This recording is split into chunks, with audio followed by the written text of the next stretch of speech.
The London system is played with the queen's pawn, following the bishop development, and then protecting both of that with that one pawn, and then bringing either out the knight or the bishop, depending on what's happening, or if the pawn's getting attacked, then you defend with another pawn. It just depends. So I'm just gonna bring out the bishop and then finish the pawn formation and then bring out the knight, and that's your London system setup. And as you can see, it's very good setup, and the pawn formation is unbelievably challenging to get past. Here are some typical moves that could happen. And London system is usually played as white, so queen's pawn, and then they usually bring out their knight or their pawn. If they bring out their king's pawn, then it's a blunder. Just take it and start the game off with 1 point material. Next, you develop your bishop, and that knight you have to be careful to watch it because it might go in the center of the board. But if they do that, it's another blunder. You win material either way. Now, that's the most used play. Now, next, you'll just defend just in case something happens. They might bring their knight out, so you'd have to defend. But sometimes, like I said earlier, you can bring out your knight or bishop. But bishop would be the next best play because it would be already the developmental stage. Now they can't bring it out if they move their pawn, so that's why you want to get that bishop out early.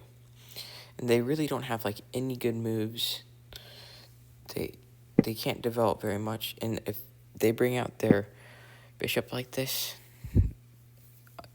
there's a really nasty play that happens here, where if they bring it out, you drop your bishop down, and then your rook is free to go up and down. It's an open file, and it prevents king castling. Now, you want to get your knight in the center of the board like this already, but that's an interesting play because there's a nasty trap in there, and that's how unbelievably tight the system is. You'll always be up material. Now, there's really no spot to go, so they're trying to make stuff happen, and here I'm just developing like I showed you before. Now, they have no place to go. The only way that they could get something going is if they could bring out their queen, but here they castle. Now, there's a nasty trap for kingside castle that not everybody sees. So, I'm going to explain that in a couple of minutes once we get done with this game.